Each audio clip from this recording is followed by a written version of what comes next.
Be more grind, rise, shine through the struggle. Black dollar circulate, flexing muscle. Politics and biz building walls like bricks.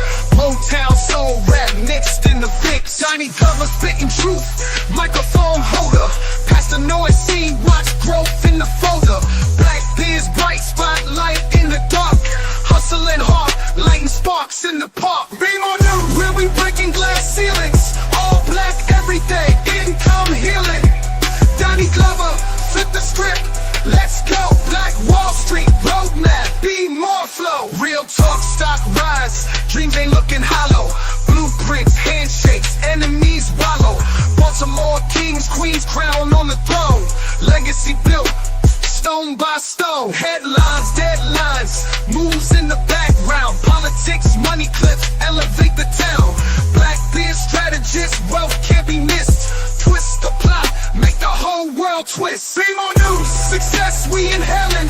Victories, IRS, no detailing. Donnie Glover, rise to shine, let's glow. Focused on GDP is $23 trillion. 23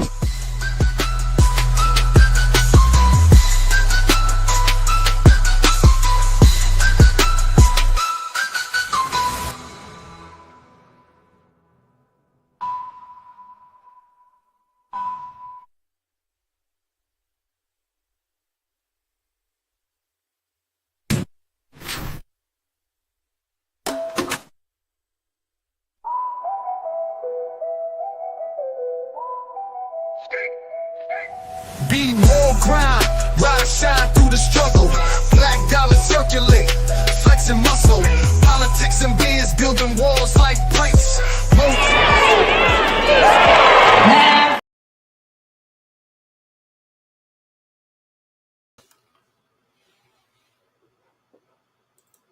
Top of the morning to you, big brother. How are you? Good morning to you. I'm fine. How are you this morning? Welcome to the show. You like the introduction? The introduction is hot. I can't front. little eye catching there. It is. Do we call you Dr. Moore, Professor? Just Jamar. Counselor? Just Jamar is fine. All right, Jamar. You got an upwardly mobile black woman out here. Okay. Many times making more money than the brother. Okay. Yes, indeed. It's about time. Don't you think? Oh, no problem. Only thing she might be a tad aggressive. Who is that specifically? You talking about somebody specifically? I'm just saying the general landscape of Black America. 70% single mother household. That is something that I think we have to look at as Black men and see how do we fit in that role. What's our responsibility in that? Could it be we're carrying some of the weight of the previous generation? Absolutely. They saw how their mamas got treated. Absolutely. These things are definitely perpetuated. And when we see a model of our parents doing a certain thing, living a certain way, it's easy for us to go along with that model and think that that's the norm. Someone has to step in and say, well, I want something different for my family, for my generation, and make the change. So whose responsibility is it to make that change? That's something we battle with back and forth in our gender wars within our community. Who's the one that's responsible for what? And I think that's on a more of an individual level. Trying to get rid of this banner here. I'm not sure how it got on here.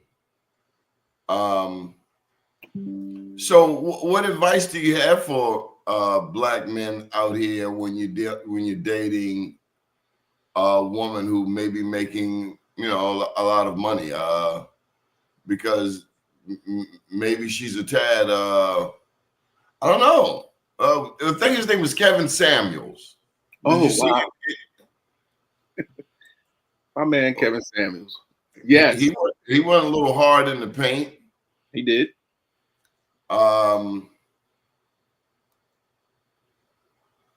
They didn't like him when he died. I mean, they talked about that man badly when he died. They did. The problem with Kevin Samuels, one of the problems, was he lacked sensitivity. And if you're going to talk to our women, you need to have some sensitivity, first of all, and understand where they're coming from, more so your needs, especially in our community where the disparity is so big when it comes to single mothers. Single women, single mothers don't become single mothers on their own. It takes two people to make a baby. So the responsibility falls on two people. And the understanding from his view is women are making poor decisions in the men that they choose. Whereas it's taking responsibility away from the man. Two of us sat down and made this child together. There's a responsibility there on the man's part. Now, I grew up in my younger years, my father was not in the picture. I grew up single mother of 4. My grandparents helped out a lot. Now, if Kevin Samuels had talked to my mother, he would have some harsh things to say about her, saying she made poor decisions. Well, what's a poor decision? Two people fall in love, get married, and have a kid. The man chooses to leave. That's my mother's fault? I don't think so. I don't think so.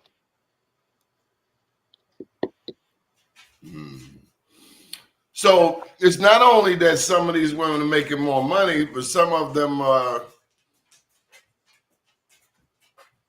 feel like head of household.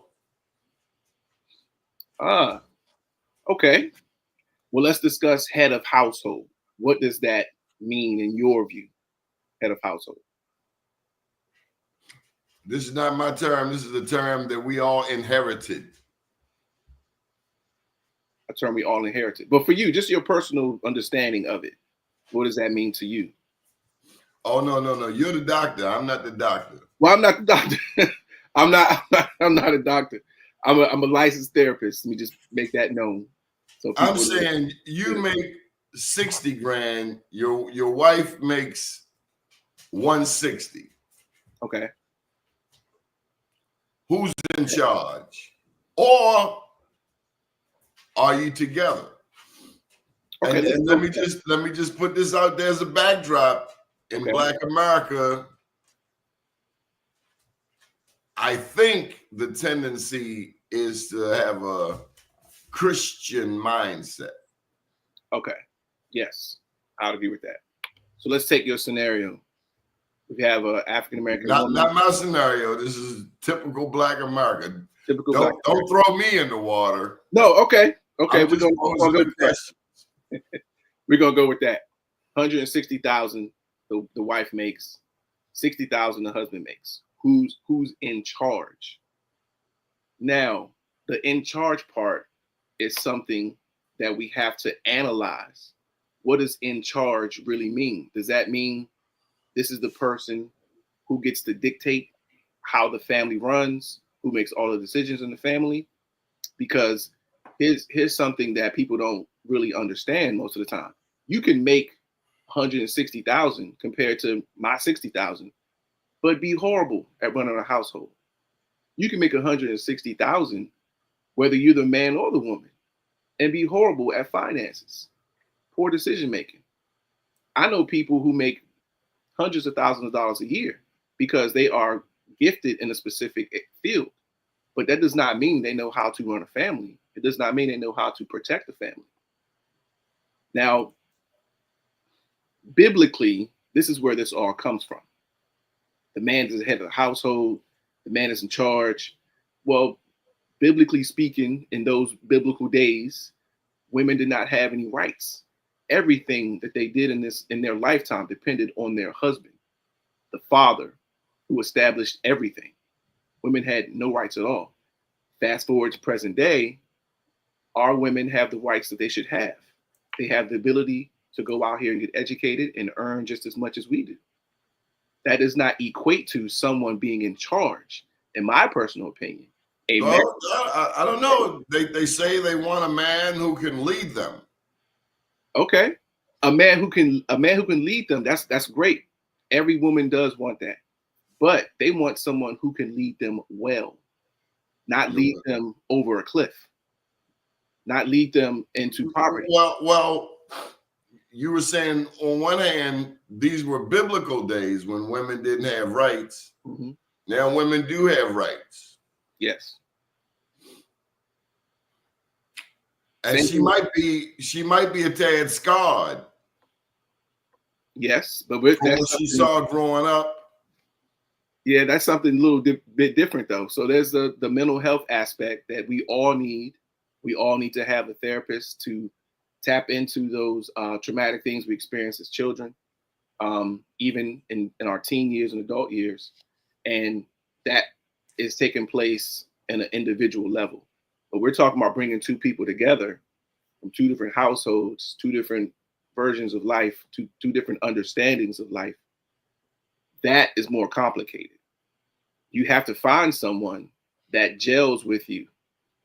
Now we talk about this thing on a broad scheme of how a household should be run, who's in charge, who's the breadwinner, and all that. But when you really get down to the details of a relationship, we're talking about a partnership, teamwork. When me and my wife first started off, I've been married 23 years. Okay, I hope she don't kill me. 23 years. And when we first started off, I was the primary breadwinner. She was a student. Okay. She was getting her master's degree. I was working 2 jobs. We got married young. And then I went into the military, and I continued to make more than her. But my idea of what marriage was a partnership. My money is our money. And when she started working, it became the same thing. We did things together. We made decisions together. Now, was I the head of my household at that time? Yes, I was, and I still am as the leader of my family. But that does not mean I control everything. And at the heart of it, a lot of men want control in their relationship. And sometimes it's like blind control. I want to be in control just because I'm the man. And we like respect. Respect comes when it's earned. You don't just automatically get it. If you want respect, you got to give respect. Women don't just want to give you respect for no reason. You got to earn it. Sometimes men don't want to earn the respect. They just want the respect simply for the simple fact that they're a man. That's not how it goes. Now, come on, Doc. Now, you know, some brothers have made it bad for others out here. Definitely. And a lot of people are scarred from previous relationships. So they go into this new, thank God I got it off of there. They go into this new relationship with baggage from previous relationships. And it seems like it could come from never seeing a mental health professional. People go from relationship to relationship like Tarzan on a vine, thinking the next relationship, oh, this is the one, when they're carrying baggage from previous relationships. Yes, it's unfortunate how often this happens. And I think that comes mostly from ignorance and not understanding that there's some healing that needs to take place before you go on to the next relationship. Because you're right, you can take that baggage, that traumatic experience to the next relationship and then wonder why you're looking at someone in a way that they haven't even done anything to you. You know, for example, there's a term called, let me make sure I get this right. There's a term in relationship counseling that we talk about all the time, where a person gets used to negativity, right? And it's termed negative sentiment override. And I'll give you an example. Let's say you are lying down on the chair, long day at work, and your wife comes in and she says, "Oh, you're laying down." And automatically you get upset and you say, "Yes, I'm laying down. I've been working all day. I just want to take a little quick break. Why you got to get on me?" And then your wife says, baby, I just saw you laying down. I was going to put a blanket over you and walk out. But because that man is a negative sentiment override, he's used to some type of criticism or complaint that comes from his wife. So by her saying, oh, you're laying down, he automatically thought it was something negative attached to that. And that's what we take into relationships a lot of times, because what we're used to from the previous relationship, we take that to the new person, and they may not necessarily be coming at you with something negative, but because of that negative sentiment override, it's like that's the only thing we can see when someone is coming at us with a request or a need. So we do carry these things into other relationships all the time. And I'm going. So how does negative sentiment override tie into triggers? Ooh, wow. Negative sentiment override and triggers, they go hand in hand. The gentleman that I spoke about in the scenario, he's triggered from his wife saying something that he believes to be negative. Okay. So if I believe you making this statement is negative, I'm automatically going to jump to the defense. Triggers are there because we're trying to protect ourselves. It's a defense mechanism. There's danger there, so I got to defend it. There's danger there. I got to speak up against it. So the triggers definitely are going to be there along with negative sentiment override. And how to recognize these triggers, a great way to do that is to go to therapy. Go to therapy.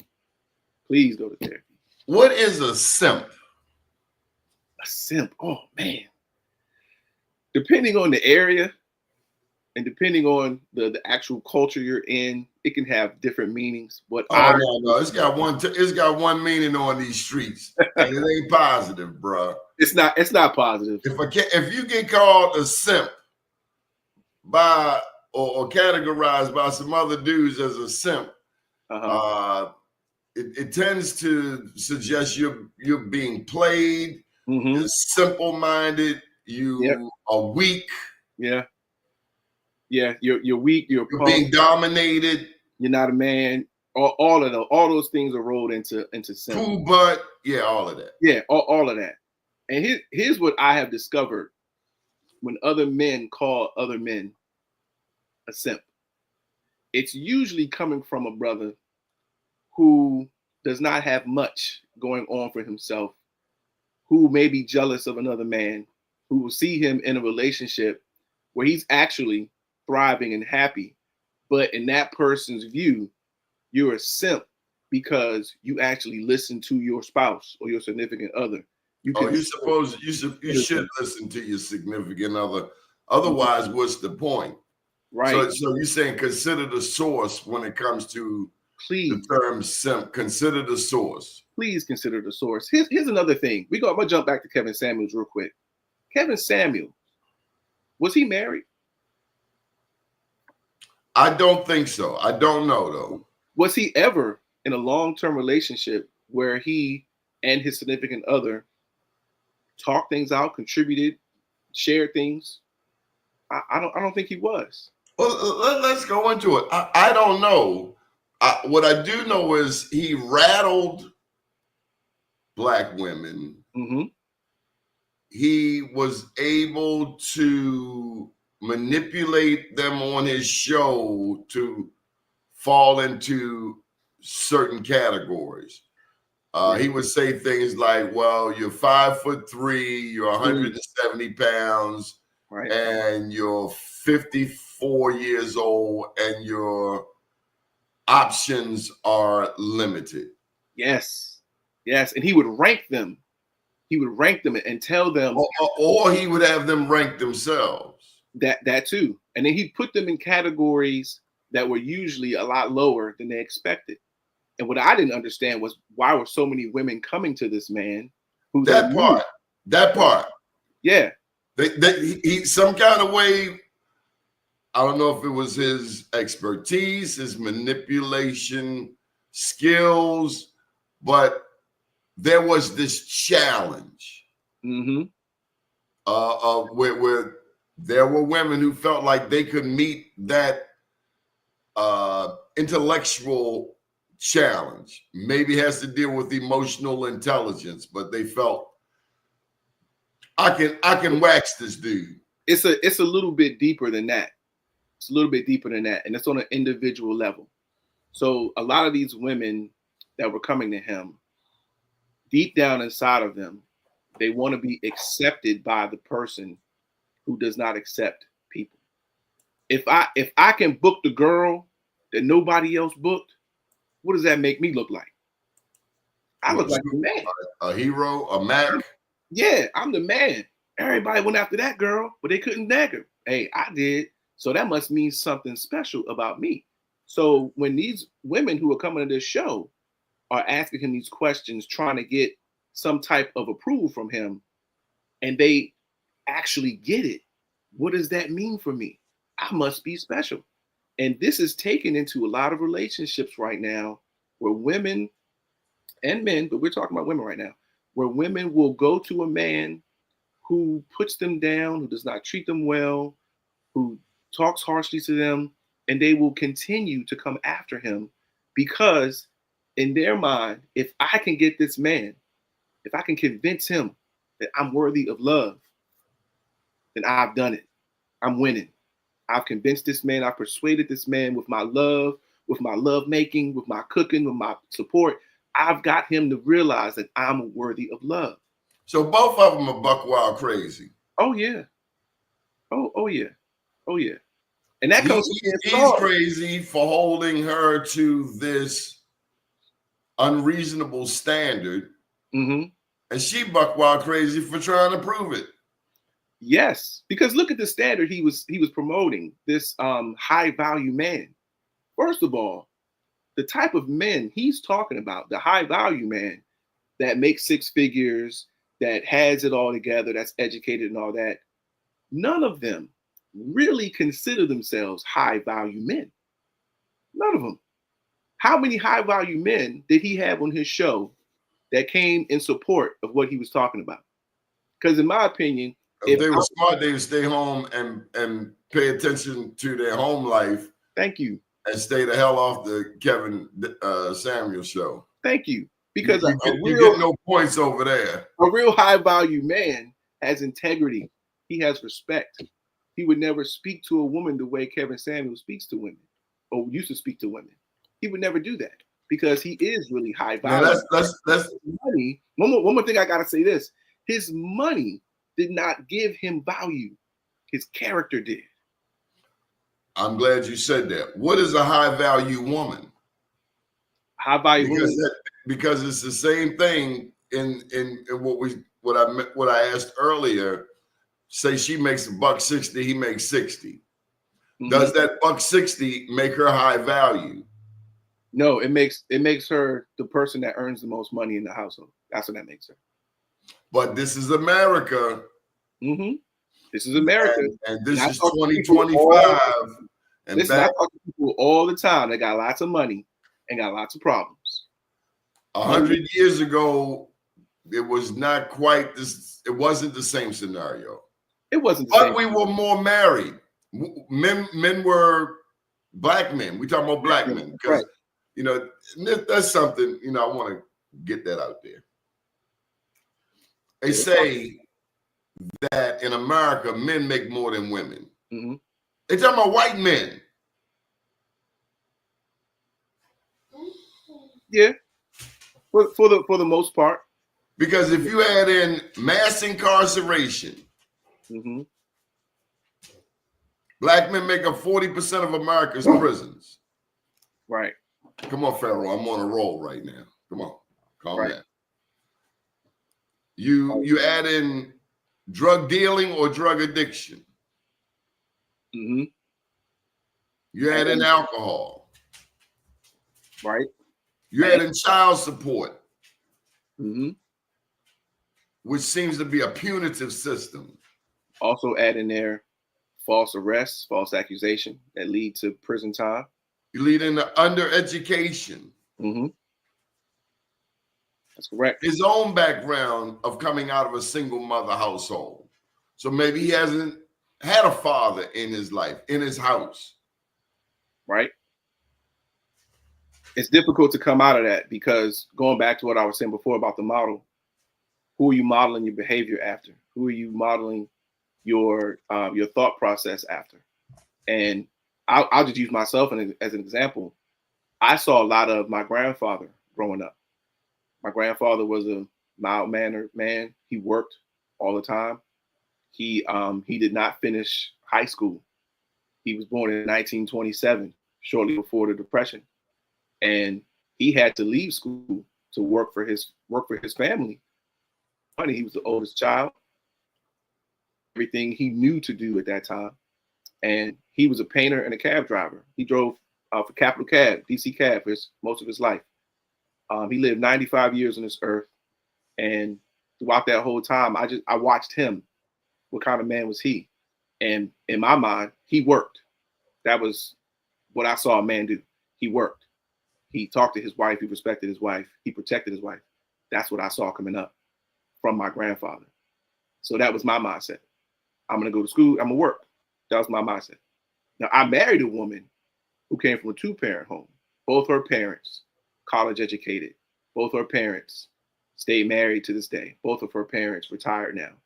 And college was something that they knew she was going to do. I came up, I knew I was going to work. That was it. So now this is the household I come from, the household that she comes from, and we merged together. College became a challenge for me because in my mind, I'm going to work. In her mind, it's, oh, well, I want to be with somebody who works and who has an education.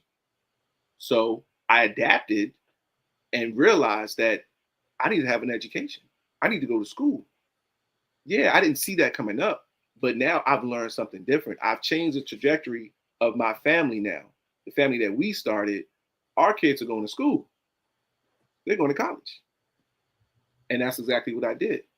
I went to college. I went and got my undergraduate degree, master's degree, and at some point I'll keep going. But my wife, she just finished her dissertation. She's now a DSW, a doctor in social work. And I look at that and I go, amazing. I love that. I brag about her a lot. I say I married Claire Huxtable. I brag about her all the time. And when you watch The Cosby Show, when I grew up watching The Cosby Show was amazing. I love the image that Claire Huxtable presented to the world. We got a beautiful, educated woman who don't take no mess with nobody, mother of 5. And when I look at my wife, that's what she is. She's Claire Huxtable.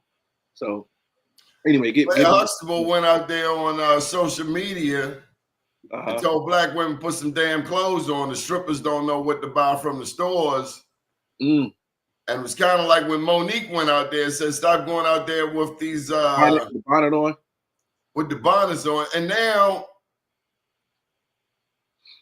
I'm seeing young black men wearing bonnets. I even saw one on social media saying I wear a bonnet anywhere I want. What is this behavior? Wow. We are in a different era. It ain't different. You catch a cat on with a bonnet, you gonna think something funny about him. We would, because that's our generation. The generation we're in. All generations up until now would say something wrong with that boy. Well, we got to look at it because pink is no longer associated with women or feminine. Now, young boys out here, they wear pink sneakers to play ball. In my day, in our day, we would never wear pink anything. But this generation is a lot different. They're trying to remove gender from and I'm not putting it down. I'm just saying this who is they? The society that we live in now. Gender is becoming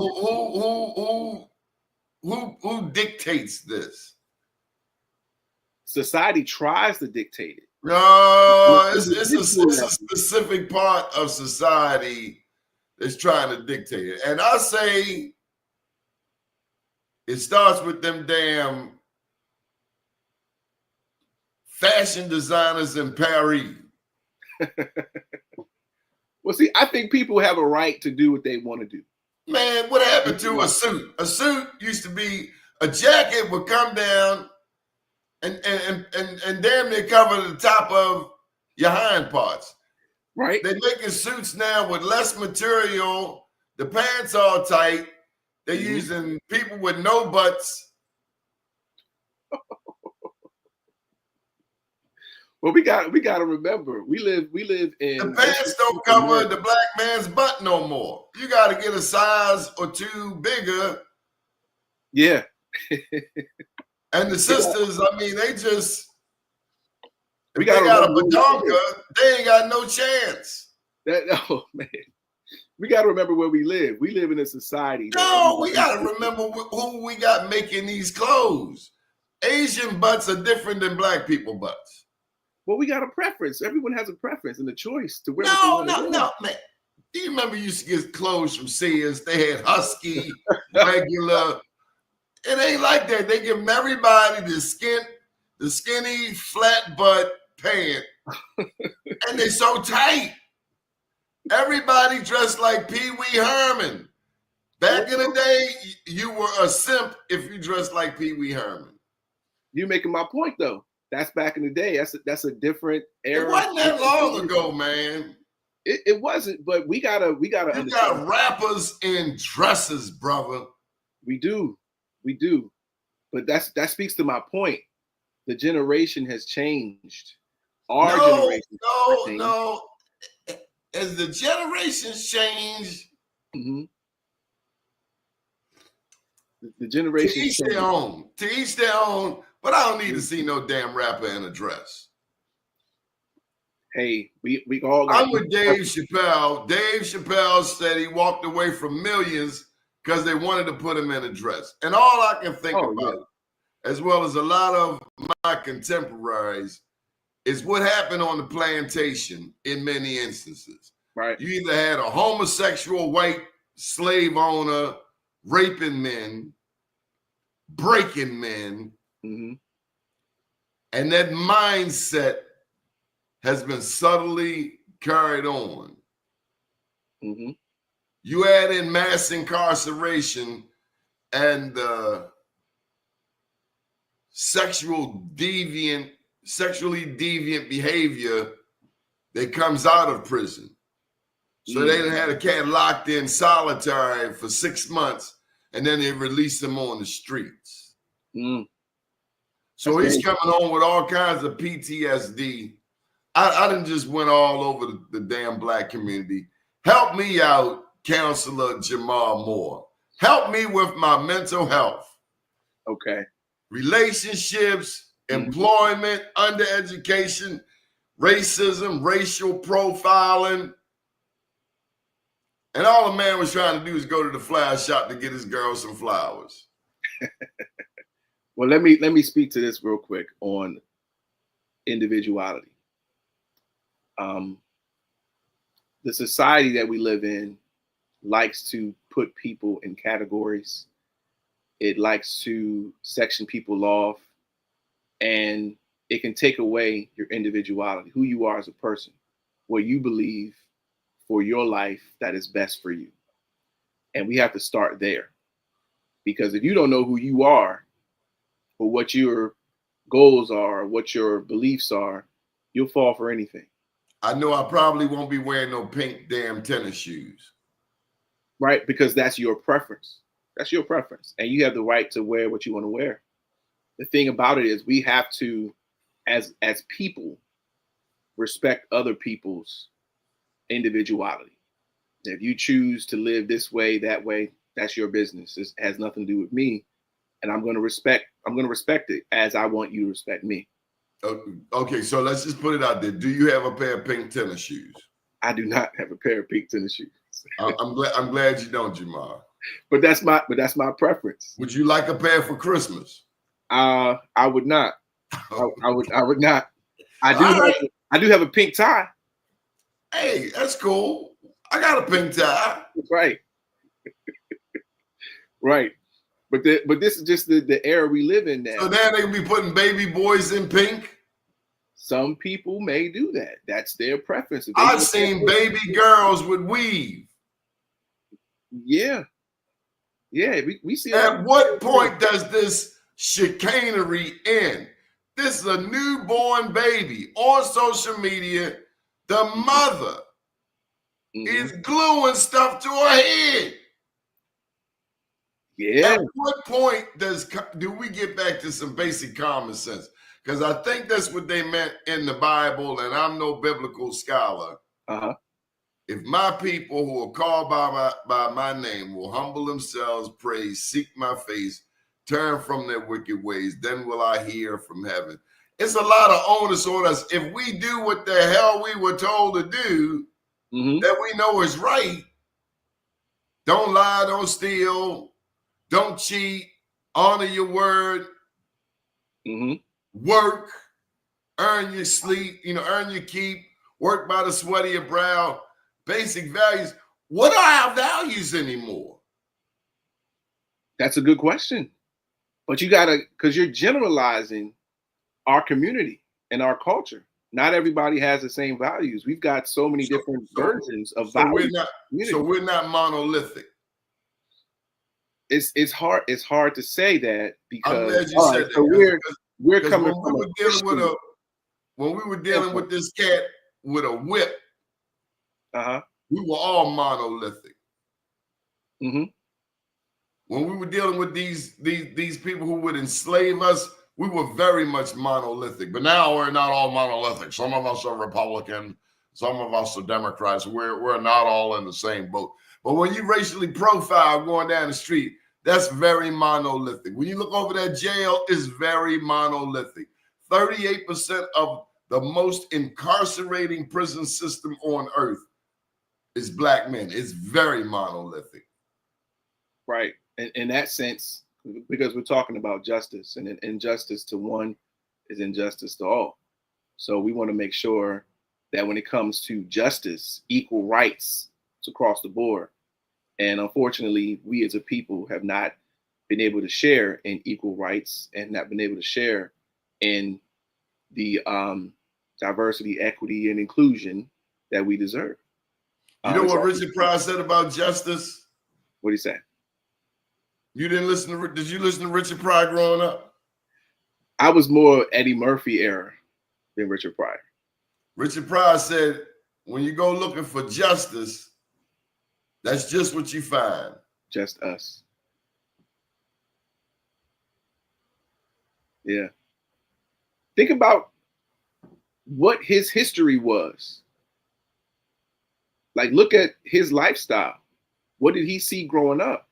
Hookers. Yeah. JoJo Dancer, all that. That's what he saw growing up. Now, compare his life and his journey to another modern day comedian who didn't have that experience. His view of life is going to be totally different. His view of the world is going to be totally different. Now, is he wrong in his view versus Richard Pryor? Who's to say? I don't know. But we take those experiences. For example, my grandfather, who I spoke so highly of before, my grandfather told me when I went off to school, he said, don't come home with one. Like, what you mean? White girl. I didn't even know he was talking about. I said, what you mean don't come home with one? You a Christian man, an elder in the church. What you talking about? He said, white girl. Yeah, he said, you know what I mean. It's like, wow, I wasn't expecting you to say that. Now, because maybe you didn't really know him. I didn't understand what his struggle was coming up. We talking about born in 1927. My grandfather learned how to swim in the Potomac River because he wasn't allowed to swim in white pools. So for him, that group of people meant danger. That group of people meant something different than what it meant for me. Do they not mean danger today? I can't say all of them do. Just like Black people don't all mean danger. I can't say that. That is there a large. You want to piss a sister off? Come home with one. Come home with one. Listen, there is definitely a need for us to date and marry us. What people don't understand is 86% of Black women are married to a Black man. That's the statistic. So when we see the interracial couples and we get mad at that, like, please know, we marry us more than anybody else. We do. The problem is Black men date outside of the race more than any other race. And I hate to say this, These ball players. it's because What our community needs black men. Our community needs black fathers. Yeah, but we got to pay attention to you. Mm-hmm. Say you're a D1 athlete, black man. Ooh, yeah. 6'4", 200 pounds, top scorer in your state. Mm-hmm.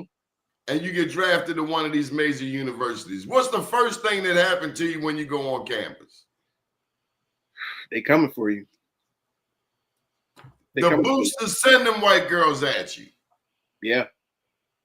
Nobody tells you about this.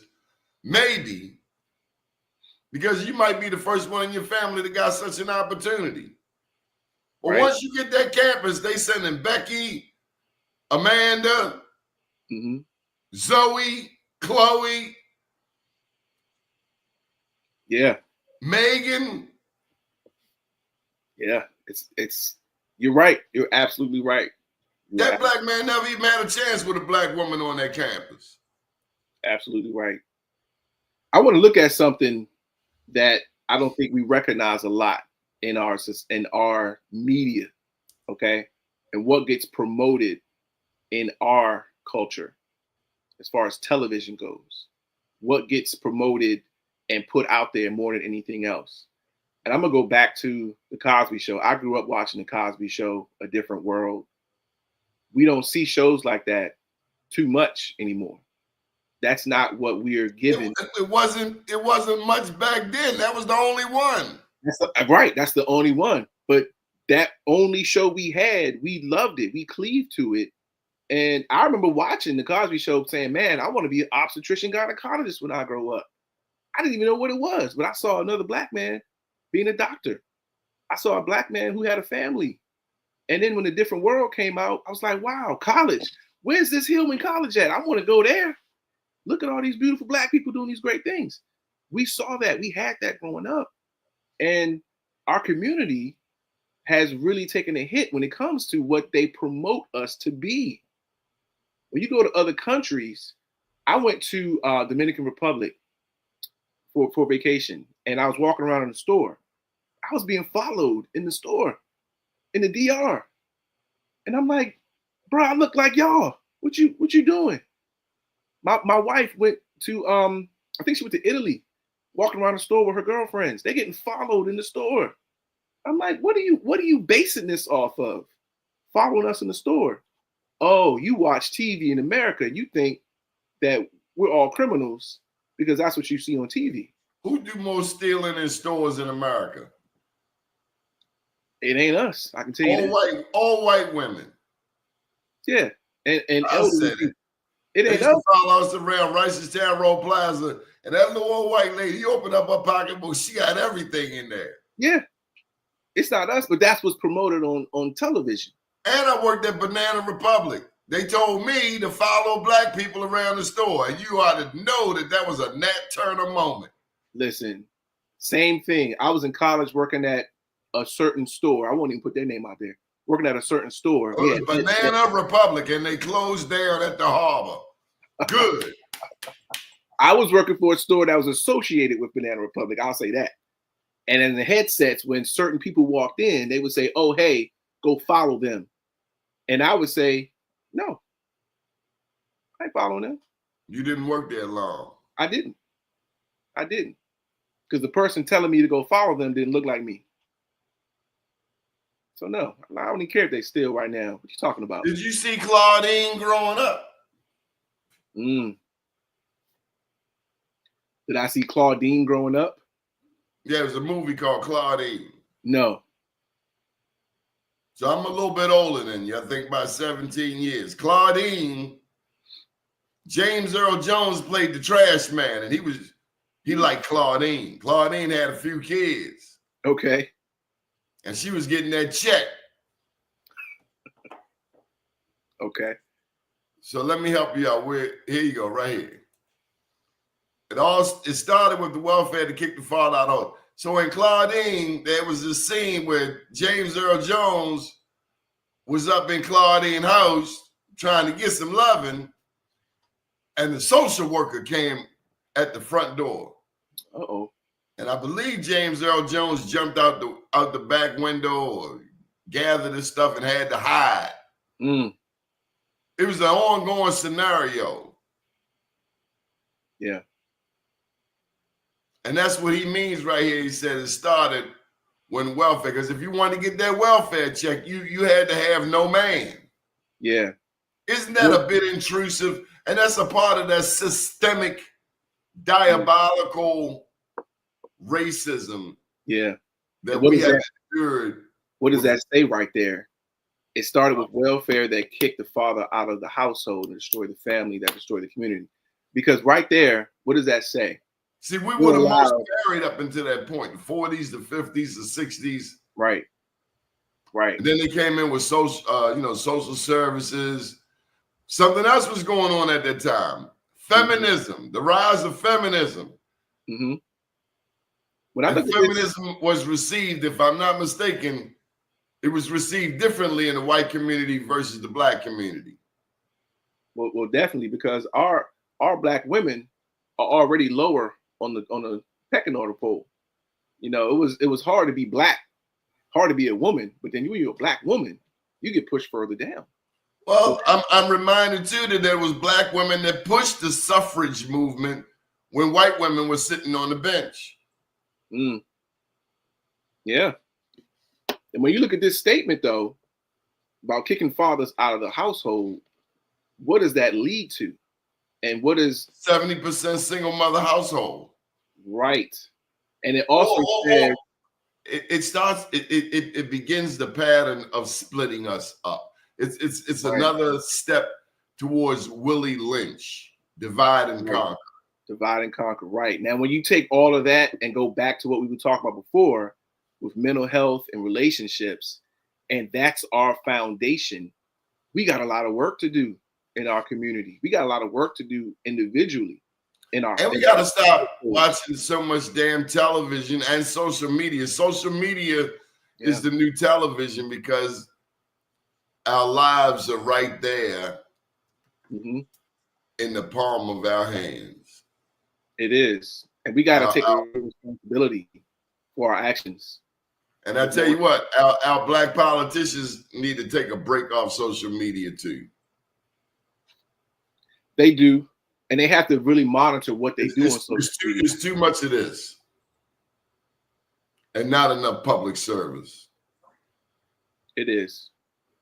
But the way our society is now, when it comes to social media, it has such a powerful reach to the younger community. We're trying to build up our younger generation. That's our future. And our younger generation, they're on social media. So we've got to find a way to reach them and get them to understand, hey, look, you need to get a therapist. You need to talk to someone about your problems. And I can say this with accuracy, that there has been a growing desire for mental health in our community, specifically with our black men. And I'm proud to be a part of that because I get to see our men wanting to do better, wanting to have better lives. This needs some therapy, brother. I'm coming around the corner. You got houses on Curry Street, right over there on Curry Street. I ain't gonna say too much because they might knock on my door. It was 10 sisters out there singing this song about bees. I'm the baddest bee. I'm the bossy bee. They knew it word for word. Yeah. And we all need some damn therapy. We all been disaffected. And I don't know, some people had it worse than others. I will tell you this, that as I've gotten older, I've met so many women who have endured some type of sexual trauma. Absolutely. And too often at the hands of their own father. Right. Or someone in their family. Right. Or someone in their family. And there are a lot of women carrying around scars. Absolutely. And they are either too afraid to talk about it, too embarrassed to talk about it, but it's not their fault. But then they try to be normal, I think. They do try to be normal because as if nothing has hurt them, and invariably, it's going to come out. Who wants to walk around with trauma and burdened down and bogged down with all of these ruminating thoughts and issues? Who wants to do that? No one.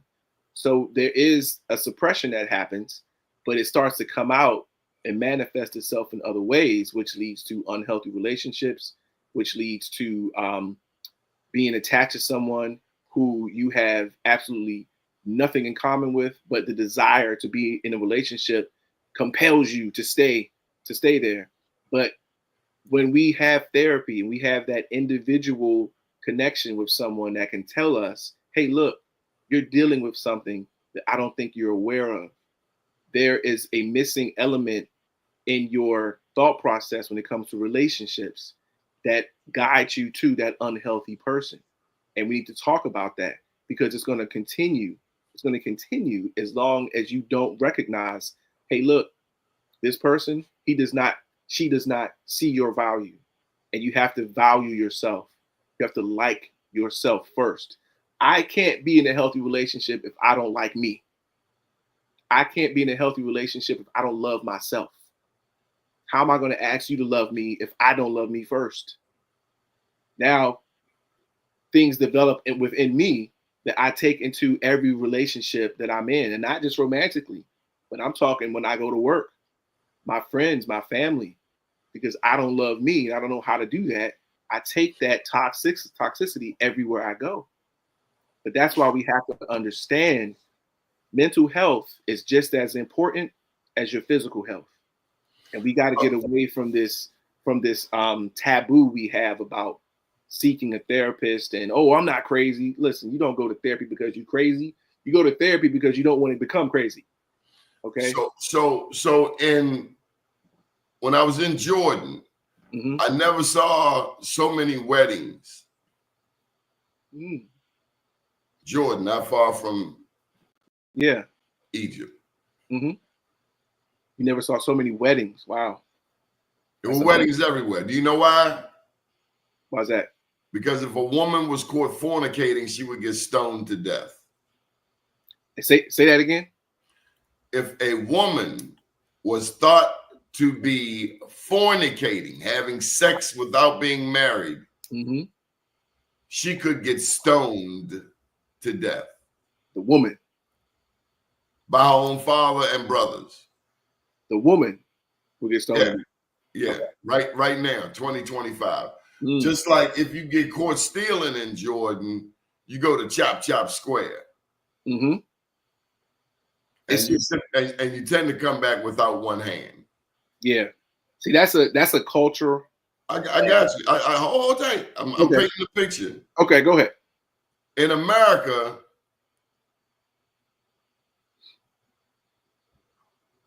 people have had multiple sexual partners.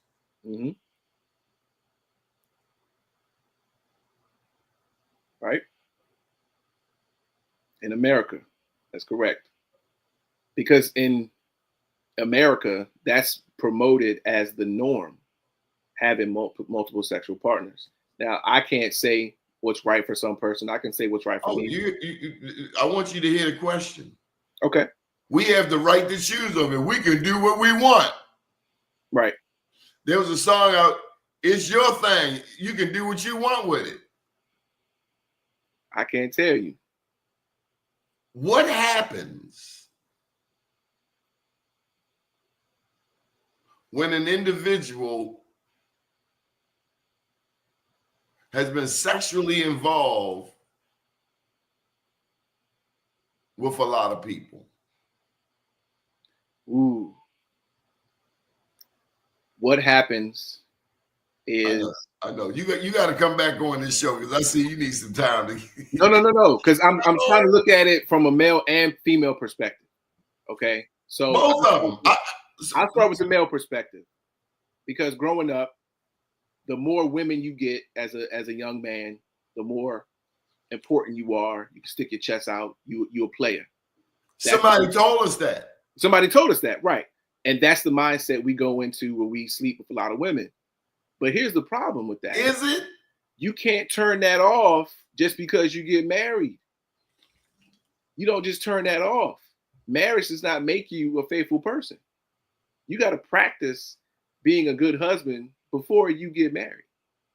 Because up until then, you have practiced being a hoe. Exactly.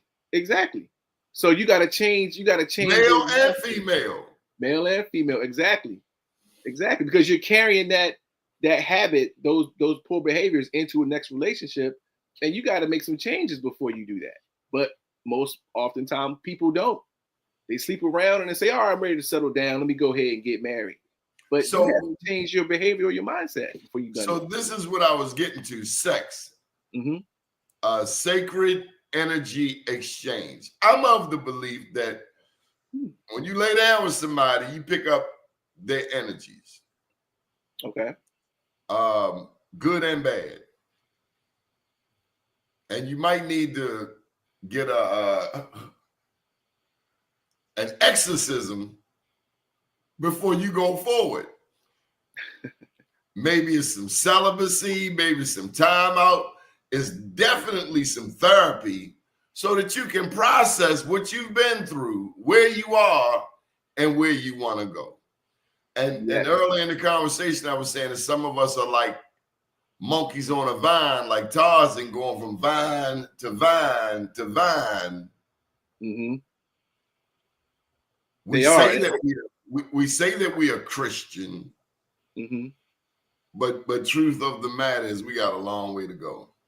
We do have a long way to go, and going from multiple sex partners to multiple sex partners, that's coming from a place of trying to fill a void and using sex as a way to heal, to mask certain fears, and sex is one of the best ways people figured out to do it. Some people use alcohol, some people use drugs, and it's coming from a place of I'm trying to heal, I'm trying to get better, and this is the avenue I chose to go down.